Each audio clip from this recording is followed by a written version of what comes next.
fire! 315 and 314 for a shooting at Century Theaters. They're saying somebody's shooting in the auditorium. Roger, keep your fire west of the smoke.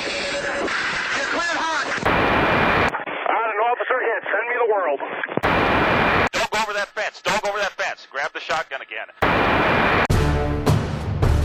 Welcome to Tactical Tangents. Welcome back to Tactical Tangents. This is Mike and Jim. Tonight we got Craig Douglas with us, who is the founder of a company called Shivworks. And in case you haven't heard of that company, I came across Craig's work initially through a recommendation from an online community that I came across, and then specifically because of Craig's work related to edged weapons, which we're going to try to get into in a little bit. But when I started watching a bunch of Craig's video, it became immediately apparent that we need more of his style of work in the world. Shivworks, as I understand it, focuses, or at least seems to, Craig, you can correct me if I'm wrong in a minute here, but focuses a lot on blending skills. And that's something that Jim and I talk a lot about in this podcast.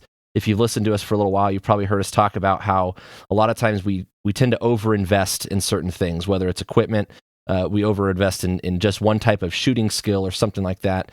And we tend to get over-reliant. And if I've picked up anything from Craig's work, he works pretty hard to kind of change all of that and blend everything together. So, Craig, thanks for joining us. Can you just give us a little bit of background on Shivworks and how that whole thing got started? Sure. Thanks for having me. Well, Shivworks started out like all good things as an accident. It wasn't planned. I was interacting in some internet forums and came to the attention of some people who begged me to do some coursework, and I reluctantly did because I was getting married to my first wife at the time and couldn't afford the wedding that she wanted. So we decided to do a class, and I did the class. It was my first open enrollment class. I certainly wasn't new to teaching when I did that first class, and I was just very taken with the people and their enthusiasm and their motivation compared to, a lot of what I'd seen in an academy environment or in-service training. And it kind of re-energized me and brought me back into training. And there was I was kind of at a nexus with some things that happened to me during undercover work that I was working through and experimenting with, some failures I've had in my own training. So those first early days kind of were very pivotal in establishing a roadshow, what I eventually came to retire into and do full time. So this is my 16th year training under the Shivworks brand globally. It's my 7th year doing it full time. I teach in 40 states and 11 countries outside of the U.S. I teach 3 branches of the U.S. military, 5 federal agencies, and I have assorted clients, NGOs. I have some clients in other government organizations, and I stay pretty busy. I'm probably on the road. Last year, I was on the road 40 weeks total. Wow. And most of my topic matter tends to deal with worst case stuff, an entangled or clinch or ground range gunfight. Same thing with a knife, solo structure movement problems, and then interior vehicle fights. That's kind of what I'm known for in the business. That's awesome. And for those that don't know, and obviously we'll have links to everything in the show notes as far as Craig's website, and you could get his bios up there. But he's got a background in SWAT, narcotics, and law enforcement. And then like you heard, kind of where he got into the private industry here. Craig, you do a really good job at pressure testing stuff. And what's really cool for anyone that's watching this and maybe isn't in a position yet where they can actually go take one of your courses, which I think everyone should. There's a lot of video content out there on yes. Instagram, on Facebook, on the website. And one of the things that I've noticed is you do a really good job at pressure testing kind of everything. And we talk a lot here about people, ideas, and then hardware, sort of in that order. And you tend to pressure test all of those things, the people, the decisions that they're making, the ideas, the tactics that they think they're going to employ, and the equipment that they might be carrying. So in all that pressure testing, what have the trends been? What are the lessons that most of your students tend to learn the hard way? Probably the biggest one is what I think of as timing and a general sense of time. I don't think most people really appreciate what a commodity that time is. They assume they'll have time to make a decision. They'll assume they'll have time to get a gun out. They assume they'll have time to make space. And what I see when we do these simulations, evolutions as we call them, which is the validation exercise for the day's training, and evolutions are non-consensual and competitive. And what I mean by that is it's not a role player. Jim's getting a kick out of that one. Yeah, it's not a role player. It's student. You have a versus way student. with words, Craig. I'm a big fan. The good guy has skin in the game. The bad guy has skin in the game. Student versus student, and both people are equally trying to win. So it's a very different training modality than a guy who's told, okay, if they do X, well then you're supposed to do Y. You know, there's a predetermined outcome, which we see a lot of reality-based training done that way. And I don't necessarily. I think there's a place for that, but at some point you gotta take the brakes off and just see what you got. And that's kind of what we do. As hard as we validate the content as hard as we safely can. So trends that I see, timing decisions. Most people believe that they will have the time within 10 yards to get a gun out. And what they assume is that they don't have an appreciation for contextualized motor skills. So we see a lot of guys who will put themselves in a timer, and they'll relentlessly work on clearing a cover garment, getting the gun out, making a shot, and they'll spend hundreds of hours trying to shave a draw stroke from 1.25 to 1.0 from concealment consistently. But what they don't do is they don't do that same motor skill under a verbal load. So now when we see any kind of cognitive addition, okay, a guy's thinking about what he's saying, a guy's thinking about what somebody else is saying, there's a little bit of movement. We see a lot of diminishment of motor skills. We see a lot of diminishment of reaction time. So now that and typically what I see is about a second with a much higher fumble factor. So now we see guys who are very skilled at standing there waiting on it with no other impetus, hearing a timer, drawing the gun, boom, getting that gun out. Very skilled at doing that. But when we try and place that in context, we see things fall apart. And my theory on this, from doing this a long time, is that as quickly as possible, we need to contextualize motor skills, train them under the circumstances that we're applying them, train them in the conditions and the environments that we're applying them. I see the same thing with jiu-jitsu. So jiu-jitsu is great, but jiu-jitsu, when you do it in a car, is something that is very different. It looks very different. The hierarchy of position changes. And even we get very skilled Orthodox Brazilian jiu-jitsu guys who we put them in a car because now it's jits in a cube, it's 3D.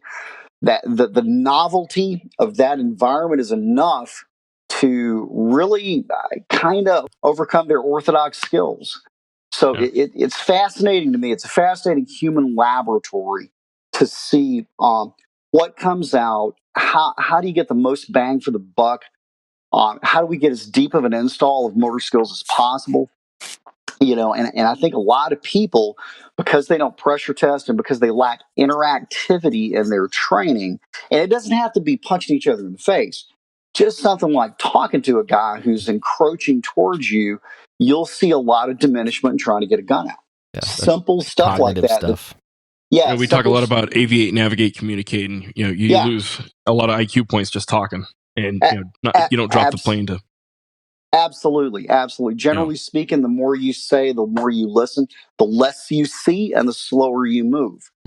And I see that all the time with guys, and they don't understand why they can't get their guns out, why they're fumbling their draw, why they're getting a shirt tail hooked in the grip of their pistol, and and I think it goes back to a lack of contextualization and an underappreciation for full spectrum training, and more importantly, the interactivity component. If you're not feeling an opposing will who has freedom of action and freedom of decision, and you can't feel some malevolence of intention from that person, you're just not. Yeah, I don't think you're doing yourself a service as far as placing those skills in context. I really don't. And I just see a lot of stuff that a lot of guys are heavily invested in kind of fall apart when we do this stuff, and it leaves them, long faced and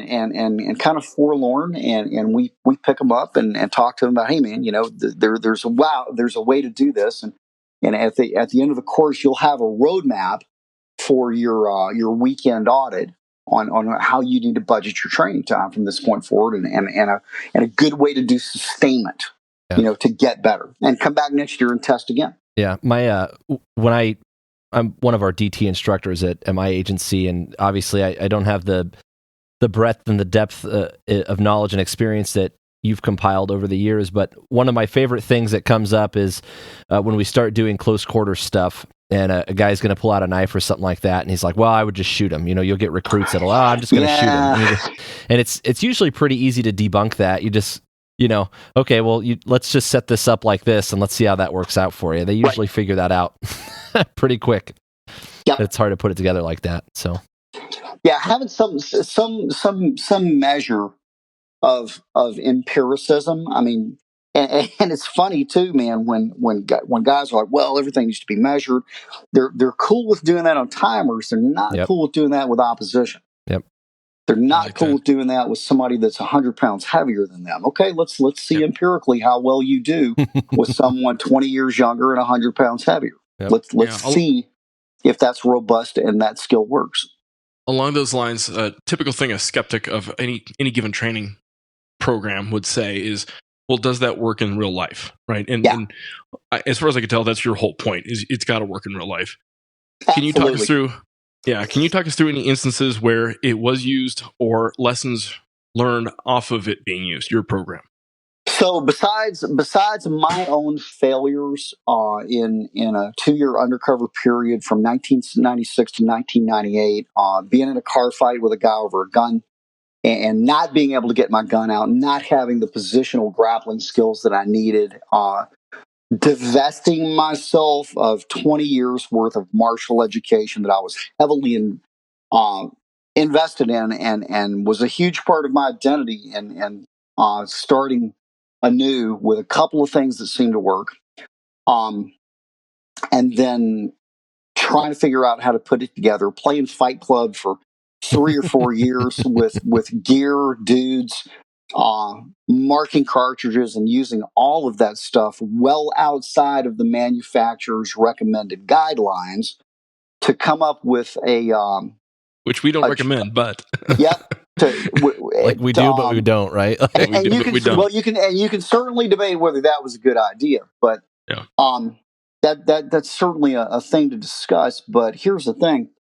When I started investigating this in 98, that's 20 years ago when I came out of UC work, there was no training modality for this. There wasn't. All the contact distance grapple range shooting had been taught in live fire, and the most non-consensual and competitive that the target got in training was when a staple busted on the cardboard and a B-27 paper flapped at you in a high wind. That's the most resistive that target became, and we were satisfied with that, and we accepted that. We just, everything will kind of work out. Well, it didn't for me.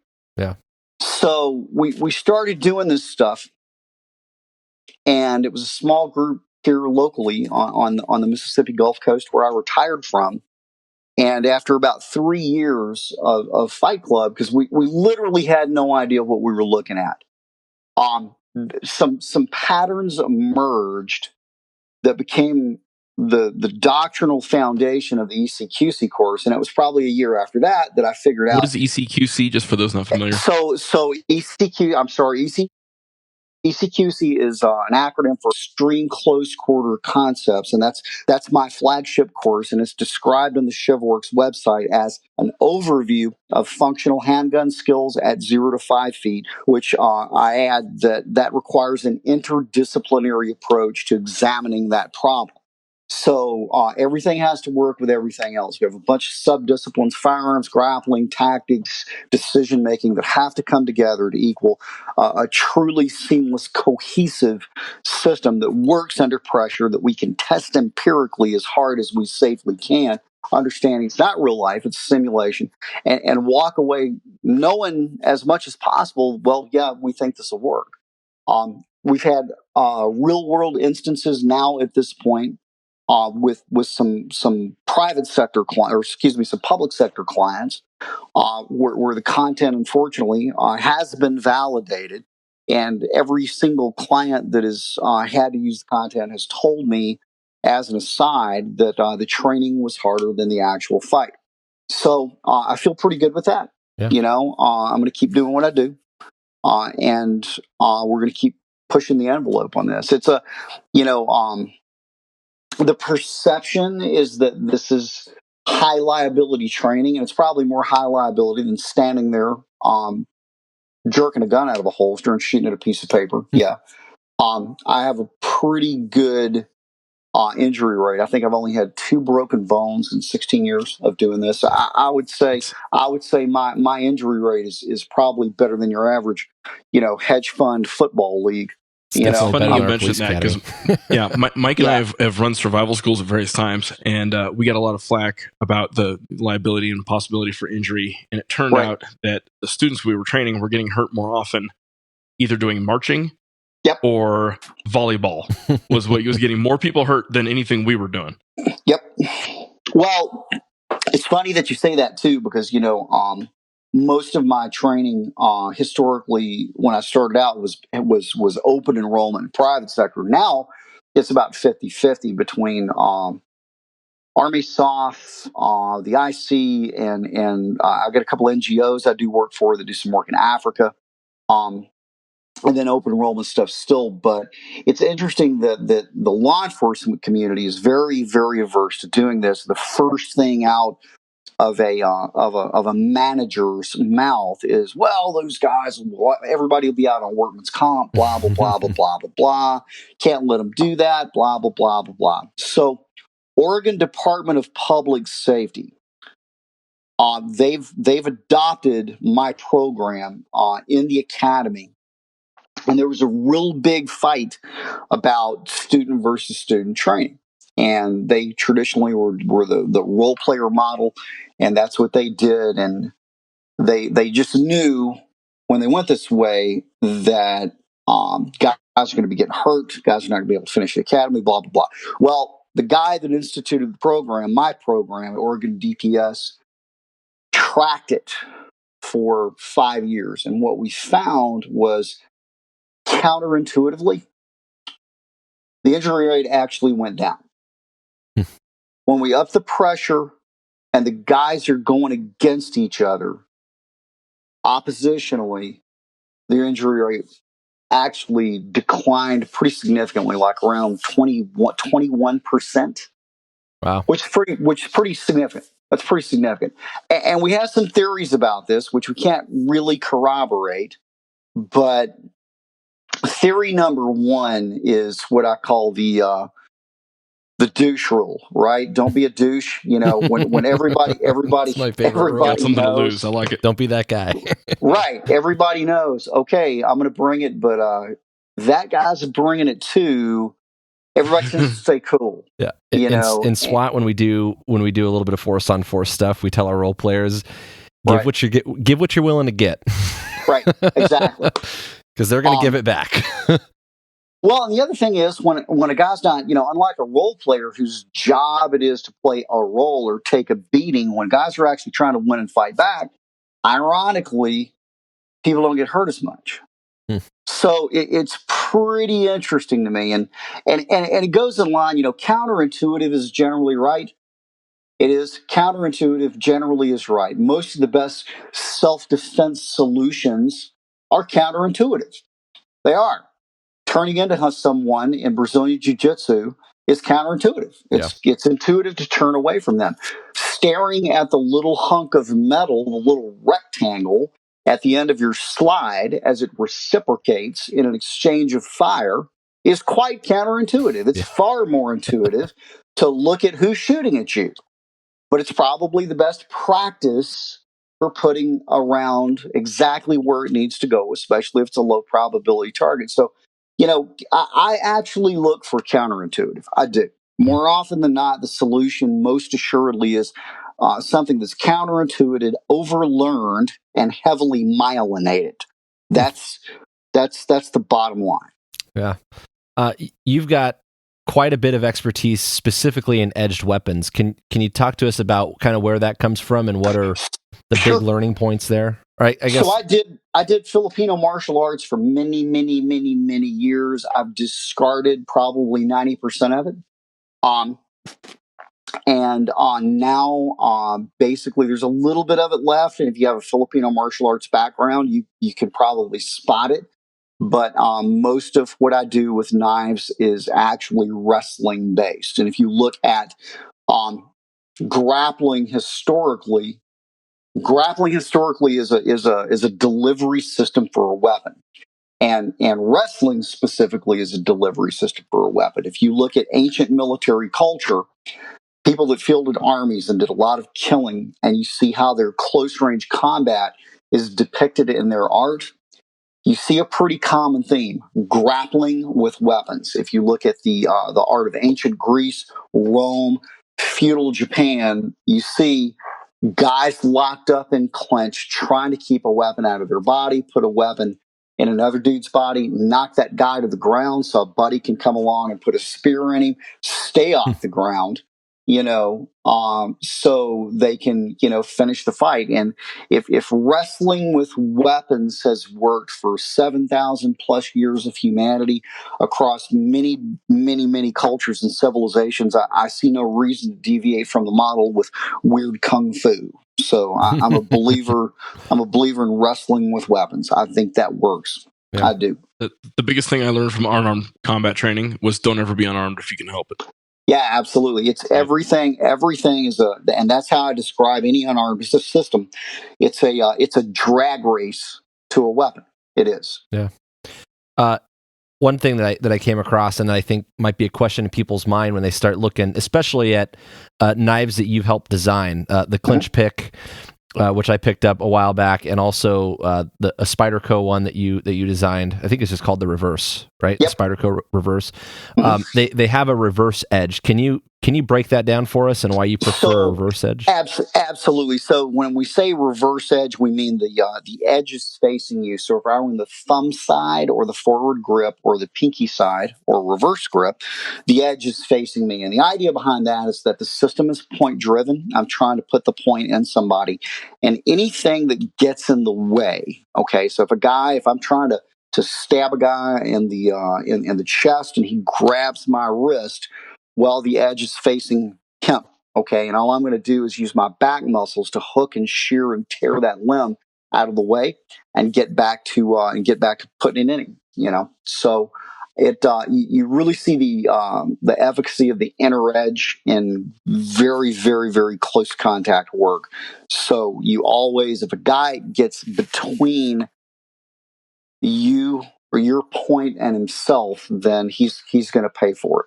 And I like that. Make them pay. I someone that went through your class, actually, we interviewed Annette Evans not too long ago, and she went through your class, I think, a couple weeks ago. Yep. And I saw her post on Facebook. That was or maybe her and I were just talking about it, but she talked about that expression that you would tell them, make them pay for it. Yep. I love that.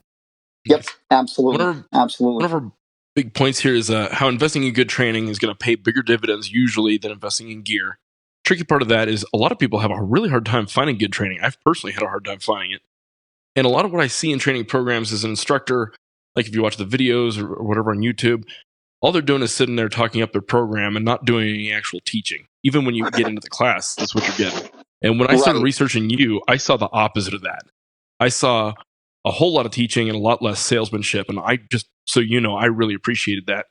And I reviewed everything I could from your Shivworks channel. The content's great, and we're going to post some links to it on the Facebook page. Most of those videos are those actual hands-on, force-on-force matches, right? The non-consensual fights. Yeah. So you see hundreds of those, right? Hundreds of people fighting and trying to make those. Yeah, I see about 100 a weekend. Yeah, and watching that many people make those forced decisions under pressure. Do you have any reflections on when they use force? You mentioned time earlier, and I thought that was huge. Do your students tend to shoot too soon or too late? Do they tend to hit too soon or too late? Something like that? It's either one or the other, and I would say it's 50-50. People with no experience, and one thing I'm really critical about the law enforcement profession. You know, I chased off a lot of dudes who were half steppers and unfit and lazy and corrupt. I did.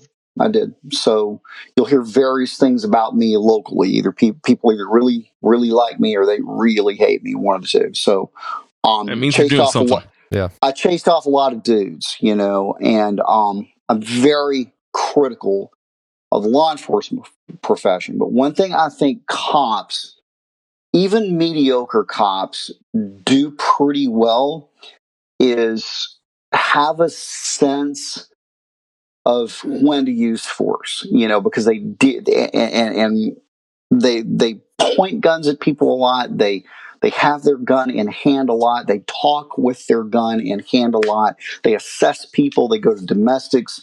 You know, they deal with a whole lot of space between a harsh word and a gunshot. Yeah. They have a really good sense of that. And I don't think most people outside of the law enforcement profession really do.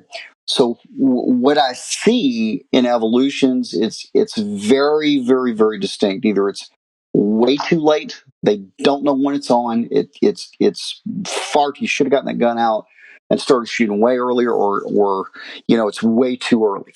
You know, it's not appropriate to even get the gun out. There's not a lot in between, and most people, you know, that's kind of the reason I do this. I push this interactivity, you know, and I don't really do shooting only courses because there's just not a lot of opportunity for average people to test like this. You know, one of the things that I remember from my law enforcement career is a lot of guys used to tell me, hey, experience is the best way to learn. Experience is the best teacher. And as I found out, actually, experience is a terrible way to learn. Yeah. It really is, because one experience in a high-risk profession can cost you your life. So probably in the realm of training, really, the best we can give somebody is make an attempt to give them the benefit of an experience without the consequence of actually doing it for real, killing another human being, being killed or injured themselves, going through the legal battles, being a public pariah afterwards, blah, blah, blah, blah, blah, blah, blah.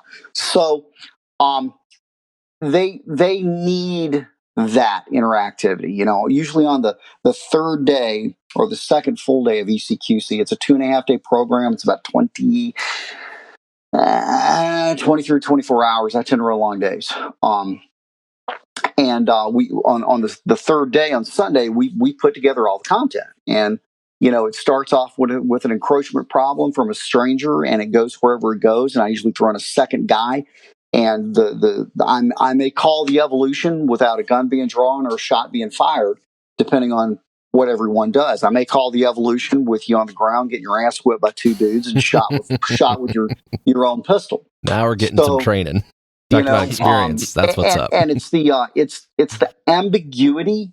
Yep. It's the ambiguity that people don't manage well, and everybody always comes away with, well, man, I just want, you know, to know when I should draw my gun or when I should shoot. And I tell them, look, man, this isn't algebra. I wish I could tell you, you know, X plus Y equals Z. It doesn't work that way. This is not a class in telling you what to do.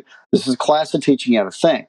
I've got some pre-made solutions that work pretty handily for very specific situations. But at some point, you have to understand that there's going to be there may very well be something that happens to you that there is no school book answer for. And your depth of knowledge, specifically your depth of experience, is what you are going to draw on to solve that problem. And having parity in all these problem-solving areas, verbal agility, hand-to-hand, shooting skills, post-fight skills, tying it all together with good decision making. That's really what we're looking to do as far as building what I like to think of as a true interdisciplinary tactician. The guy that has the firearm skills of a USPSA grandmaster, the hand-to-hand skills of a UFC fighter, and then the verbal agility of a stand-up comic. That's what we're looking for. Yeah. There's something, and I know very little about jiu-jitsu. I've just kind of gotten my feet wet on that. But one of the things that we've been taught a lot about is position before submission. That's one of the key lessons, and that fits really well into what I think you were talking about earlier. And I've seen it in some of your videos too. But this idea of timing, where you want to wait for the right moment. Be patient, wait for it. And when you get that chance to draw and bring it, then go for it. But, going too quickly is likely to set you up for biggest problems, right? Can you talk us through some of that? That's absolutely correct. And it goes back to that first 3 years or so when I came out of UC work with us basically beating the crap out of each other with T-guns. Yeah, we literally had no idea what we were looking at. And it took about 3 years to figure out what I teach now as the timing rule for getting your gun out. And it again, because we didn't know what we were looking at in the very beginning. Sure. We were just, why is this happening? Why can't that guy get his gun out? It took a while, 3 years, to figure out the pattern and how to express it, how to verbalize it. And the timing rule is pretty simple. You have to control the limb of the adversaries closest to the gun before initiating the presentation. That's easy for me to say. It's a very nice, tidy thing. It took me 5 seconds to say that. It took 3 years to figure out that's what was happening and to express it in terms of time. And then about a year after that, we realized, hey, wrestling and Brazilian Jiu-Jitsu are nice delivery systems to get to the end state that we had figured out in Fight Club. So, there's very specific there's a very specific relational element of you to someone else before getting a gun out, and I express that in terms of timing. So when guys violate that, more often than not, if they get a round off, they don't get subsequent rounds off. If the round doesn't hit anything or have effect, then it becomes now a weapons retention issue. Now you're fighting over, who holds the gun, and it turns into two kids fighting over a toy. His toy, my toy. His toy, my toy. And take my ball and go home. Yeah, exactly. And that's when we see a lot of guys lose position, and it gets worse. So I tell guys in the very beginning, when they're plugging in the gun for the very first time after developing a base of wrestling, and then we're trying to contextualize that for pistol access, I tell guys, look, in the very beginning, you're going to feel an overwhelming sense of urgency. I got to get this gun out now. And when you feel that in the very beginning, that's usually generally the absolute worst time to go for it. It really is. So position, establishing a safe place to be in relationship to him before going for the gun, that idea is very, very, very similar to the position before submission axiom in Brazilian Jiu-Jitsu. You have to achieve stability in the relationship between you and him before plugging the gun in. I think there's two thoughts I have on that. The first is I've seen that a bunch of times with recruits. We're teaching them very, very basic ground survival stuff, very basic self-defense stuff, and they'll go into a padded assailant drill where they're going to get beat up a little bit or whatever, and they'll be in a bad position, and they're trying to scramble their way out of it. And that patience, that tactical discipline to have this, okay, look, I could take a couple hits and look for that opening, find the opening, right. Be patient, wait for it, and grab it. The second thing is, I think the phrase Fight Club has come up enough times so far tonight that the title of this episode might be Fight Club with Craig Douglas. But you're not supposed to talk about Fight Club. That was a rule. Oh, crap. I know. Exactly. It's G4. Except we are violating the first, second, and third rule of Fight Club. It's bad. We break rules around here. So specifically for a military listener. Right. All about breaking rules. I love breaking rules. So specifically for our military listeners, a lot of training that military guys get on specifically the verbal stuff is this canned computer-based cross-cultural communications training slideshow, and it sucks. Right. Can you give us a few thoughts on how to apply what you teach to the military guys going overseas and dealing with somebody in Syria or Iraq or Afghanistan or something like that? Yeah, most of the time, simple, they may not understand exactly what you're saying, but they understand tone, they understand volume, and they understand hand gestures mostly. So I think Got some hand gestures for you. yeah, exactly. I think and it's interesting to see that a lot of guys will say the same thing over and over and over at the same volume. And I teach that, look, volume is very, very important. And the way to think about volume and how to use volume is think about volume as like a bang without the flash. So strategically using volume, tactically, really barking at a dude. If you're speaking at a 3 and all of a sudden you bop to a 10, that's pretty powerful. And if you do it right, it can put a guy back on his heels. So good command voice. Most people are not used to doing that, getting them adjusted, practicing that kind of stuff, practicing, projecting your voice, barking at people. Again, that's something actually that law enforcement does pretty well. So keeping things really, really, really short. Understanding that it's not just ascending, it's descending too. If it looks like, I tell people initially, hey, essentially you're probably trying to halt this person's actions, but ideally not piss them off if you don't actually understand their intentions. They're just an unknown person, an unknown contact. So understanding that it's not just constantly ascending, but it can descend too. You can lower volume. If I bark at a guy and it looks like it's going to piss him off, I can say, hey, man, sorry. Didn't mean to yell at you. My kid's in the hospital. You got a lot going on. What's up? Anything to not let it get too physical or kinetic, I think is a good idea. But hand gestures, your facial expressions. I've had some guys who are saying certain things, but they're not particularly emotive. They don't have a good war face. When you look at them, it's just not believable. It's not authentic, and you have to be able to project emotionally and get your intentions across regardless of language barriers. And I think that's a practice skill. Yeah. I think ideally it's practiced with foreign nationals in the host nation. And, it's practiced on site, with locals before you actually go out there. If you can have some indigenous people, a lot of the NGOs that I do work for that are doing humanitarian work in Africa, we've actually got venues set up in Nigeria, Ethiopia, and a couple of other African countries that we actually practice that stuff. So now these are not soldiers; these are humanitarian people. But most of them are prior mil, that are going into this line of work that realize that, hey, maybe well done humanitarian work is a good way to prevent insurgency on the left side of the bank. Jim's question and your response made me think of a couple things. The first is there's a Trigger Time TV thing that you did on verbal agility that I think, yep, especially when we talk about cops, because and you talked a little bit about this, cops need to see that because I think your spin on it's pretty good. And a lot of the de-escalation stuff that we're seeing in law enforcement is kind of canned in the same way. It's we're going to go sit in a classroom.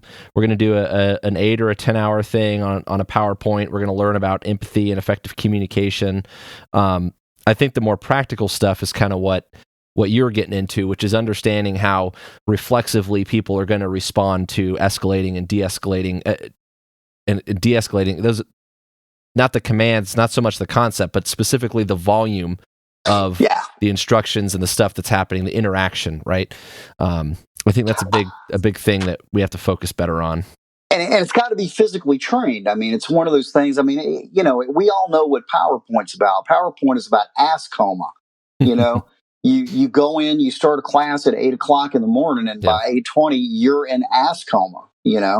Everybody wants coffee. Everybody's falling asleep. Nobody's quite awake yet. That first hour is lost until they get a break. They come back. They're kind of awake maybe for a couple more hours, but none of that stuff ever gets physically rehearsed. It's like the awareness skills. Everybody talks about awareness, but nobody actually physically trains awareness skills. And that's one of the things we've done with the managing unknown contacts module is making an attempt to physically train awareness. And if you think about the word, how do you aware? How do you do that? It's not a verb. It's like mindset. Everybody talks in crows about mindset. It's like, man, I will mindset your ass into the ground. Mindset's not a verb, dude. Yeah. It's not. You're not going to do anything without a delivery system. And you're not going to have a delivery system unless you physically have trained that or interactively have trained that. It's not going to happen. Not going to come out. Well, you're not just going to magically mindset your way out of things. It goes back to this whole idea of blending those skills, the interdisciplinary stuff. And that's, if you want to make communication more effective, then you have to do it in those environments that are high enough stress, where self-preservation becomes a factor, and all those other things, if you want that to be applied the right way. In the very beginning, you said you've worked in 40 different states or something like that? Yes, 40 states, 11 countries outside of the U.S. And a lot of those, I imagine, are police agencies. What have you noticed have been the trends in some of the post boards, the overseeing bodies that regulate law enforcement training? What do they tend to get wrong most often? Ooh. Specifically in their curriculum, not so much the individual trainers, but collectively in their material. I think most of those guys are not keeping up with what's current, and generally speaking, the training in all the post curriculums is just dated. It's a good 15 to 20 years behind what's happening now and what is current in the private sector. It is, it takes so long for something to work its way up to acceptance. By the time it is accepted or it's reviewed, got new stuff again.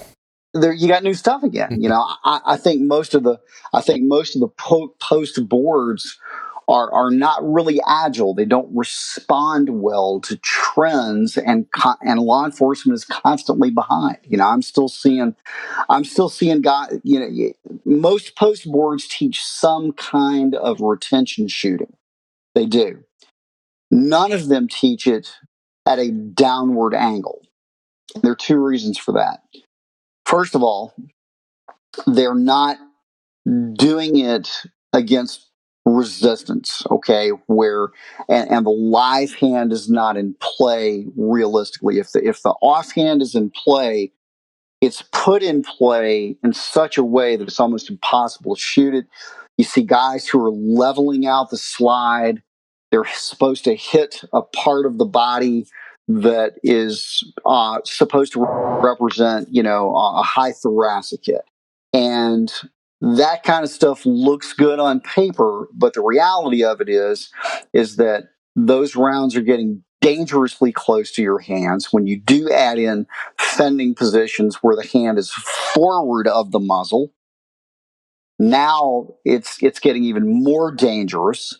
And then if you have any forward drive, the guy gets rocked out of posture. That's where we see a lot of guys putting rounds in themselves in the real world. So I teach a downward angle, and it's because of that reason. And I tell people that, when we're shooting inside of a clinch or a ground fight, I could care less about getting an A-zone shot.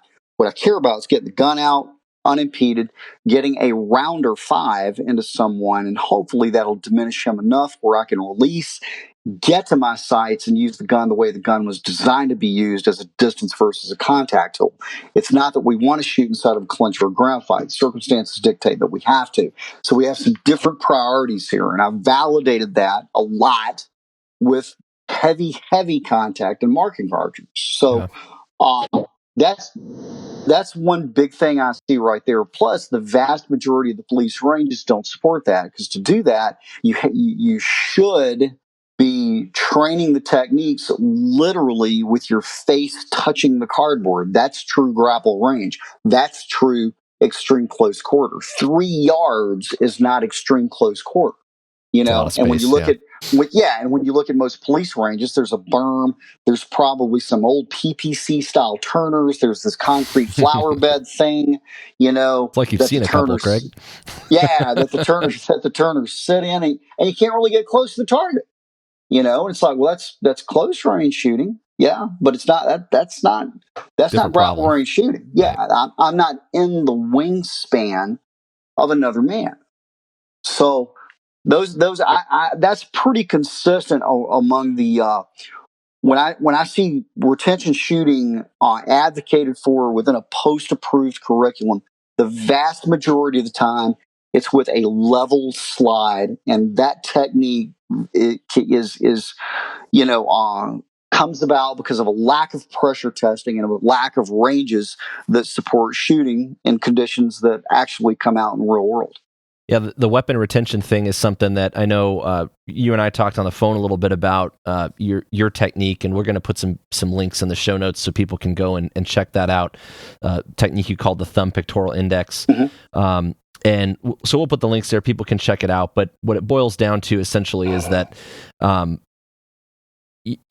these techniques that a lot of people are being taught are setting them up to either shoot themselves in the hand or to have that gun stripped away from them a lot easier than we think. And this is where we think it's a really big deal to pressure test this stuff like Craig talks about. Craig, if you were going to put together a program that was specifically intended to achieve this idea of de-escalation, because I've been on a little bit of a crusade. That's what I was going to say, is about de-escalation training, and it's not jihad. It's not sitting in a classroom. It's not learning PowerPoint. It's putting all this stuff on the table, putting shooting and fighting on the table along with everything else, and applying yourself, and then making sure that you're mixing that and focusing on the ability or the agility to go up and down. Can you give me kind of an idea of if you were tasked with, hey, we want you to put together a training program for de-escalation, what that would look like? The first thing I'd do is I would require that they complete the course without a gun and without any other weapons whatsoever. One of your courses already? If I was putting together a course strictly on de-escalation, the first thing I'm going to do is make them de-escalate by relieving them of anything they can arm themselves with. So now you can either talk your way out of it, or you can you can fight your way out of it. But you're not going to have the luxury of a weapon, contact weapon, or a firearm. So better get good at talking your way out of things, and it brings up a bunch of interesting stuff like, hey, okay, I love that. Yeah, what are you cool with letting yourself get robbed? Have you ever practiced allowing yourself to get robbed? So in 2 years of undercover work, I was robbed 9 times in 2 years, and the vast majority of those robberies were, oddly enough, business as usual robberies. And in several of those cases, I went back and bought drugs from the guy that robbed me the very next day, and people were like, why would you do that? Well, because my case is going to be awesome. That's what crackheads do. Yeah. That's what they do. And that's what I was doing at the time, playing a crackhead. So I kind of had to do stuff like that. But that would be something that I would try if they were really wanting to learn de-escalation and talking your way out of things. There would be a lot of novel stuff like that. Have you ever thought about letting yourself be robbed? How you would go about that? How would you facilitate allowing yourself to be robbed and not getting shot? How would you let yourself get robbed? How would you do that? That kind of thing. And when people are forced to develop some emotional intelligence in a moment like that, when they're forced to do things like, hey, you're walking along and you're driving your car along, and you break down in an unfamiliar area. Turns out it's not the best, part of the city, and your hood smoking, and some hood rat rolls the corner. Can you deal with that dude in a way that doesn't create any kind of issues? If the dude says, "Hey, man, you know where you are? There's a toll for people like you who happen and are unlucky enough to break down in this area. Are you cool with paying a toll? Are you cool enough to say, hey, man, didn't mean any disrespect. Here's $20 I'd like to give for the kids basketball association, and I'm a Christian, and God bless you guys, and anything I can do to help you out. If you can help me out, call somebody, call AAA for me, and I'd sure appreciate that. Are you cool enough? Can you sell it? Can you sell that without looking like a victim and the guy saying, yeah, what else do you got? And leaving you there with nothing but your shoes and your underwear. Yeah. And can you not at the same time disrespect that guy? I'd have him do all kinds of crazy shit like that. That's what I would do in a class focused on de-escalation. The first thing I would do is take away everything they can possibly escalate with. Yeah, I think so. I guess in that model, would you still set it up where if things aren't handled well, that there's going to be a price to pay? Yeah.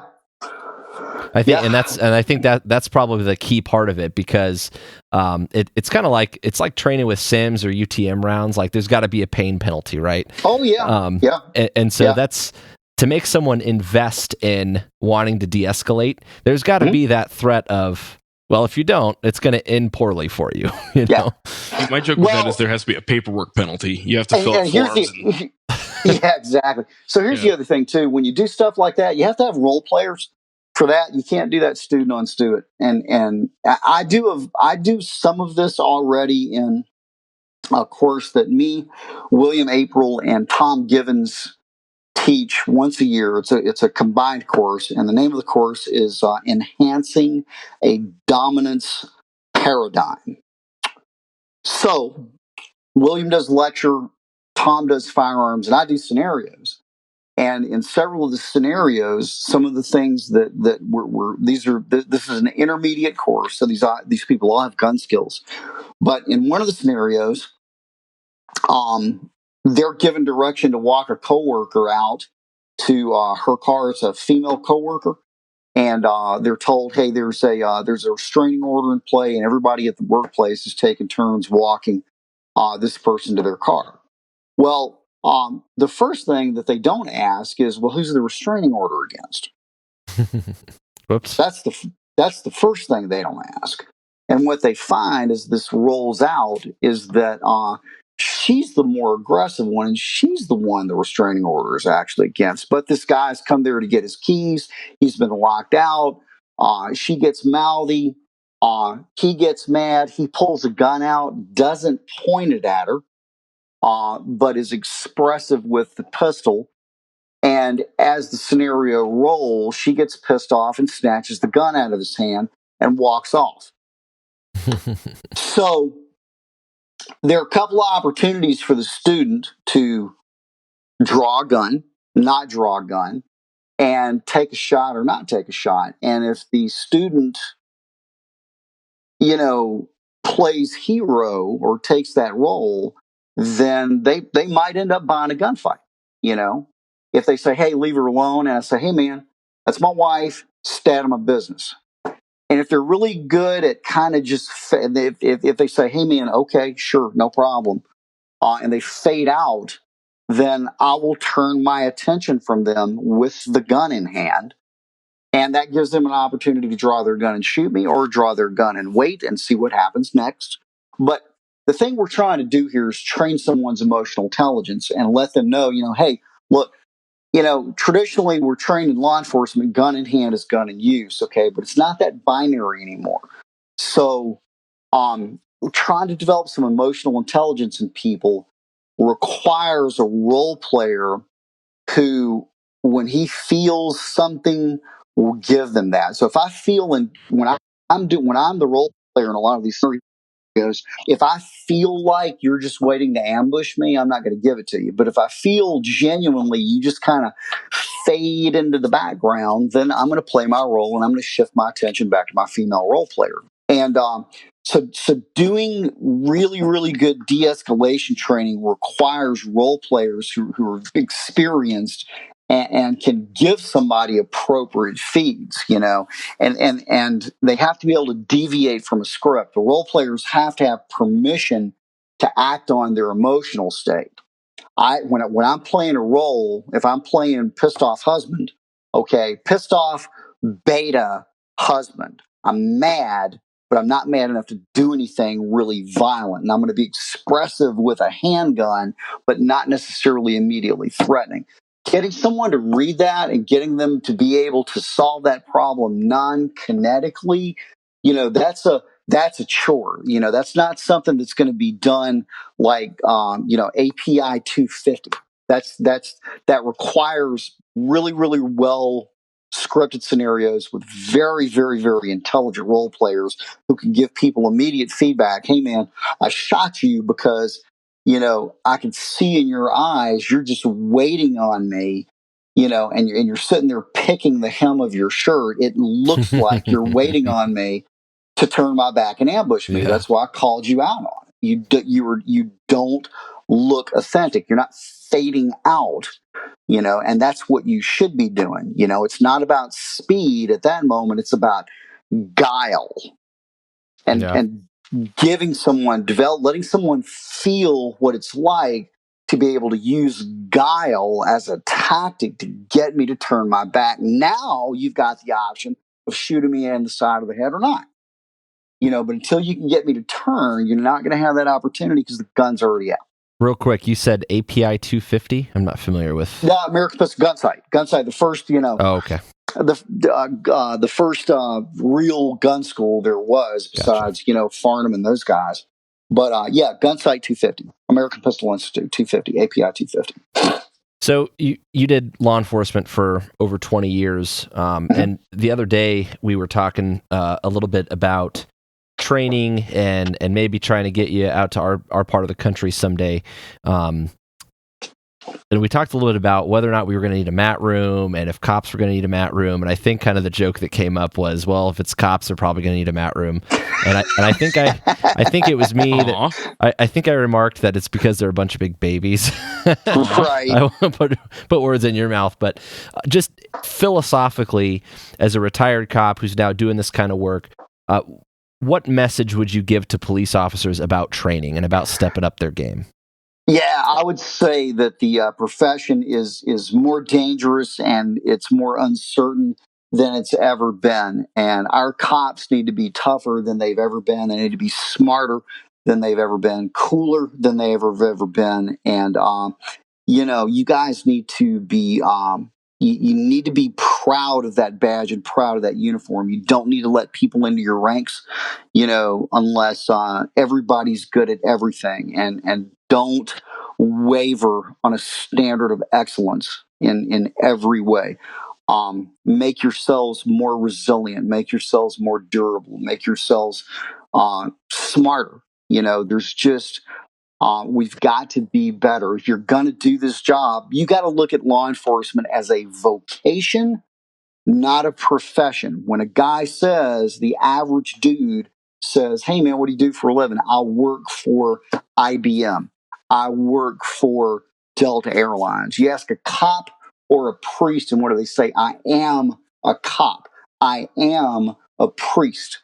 It most assuredly is a vocation, not a profession. It defines you. And if you choose to do that, you must commit to the vocation and ensure excellence in every aspect of your vocational needs, bottom line. So I just don't waver on that. I'm 50 years old and I'm on the mat every other day when I am home, and every other day is a strength and conditioning day.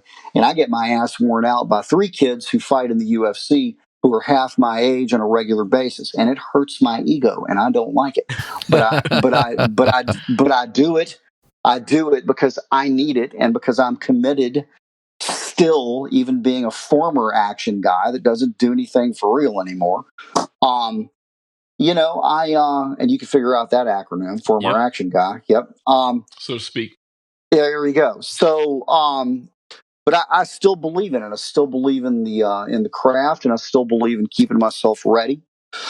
And I think if you're out there on the job, man, you just got to. It's not a choice. It's not a choice. You have to. It's not a choice. And you should have every guy wearing a badge, every guy and girl wearing a badge or gun, every guy, girl, and everything in between that, should commit to that standard. They should. I agree. Absolutely. And I would say the same, for military, same way. Yeah, absolutely. So Mike and I are both pretty stoked about you, and we're glad we found you. I feel a little late to the game. I want to go take one of your classes as soon as I can. What should I do to get ready for it? So there's nothing you can do to get ready for it. There's not. There's not going to kick your ass. It's coming. Well, so it's no matter what. So here's the thing. It's a come as you are class. Okay, there's no standard to be met. The oldest guy that has done the class to date is Bill. I'm trying to remember Bill's last name. Bill's 73 years old.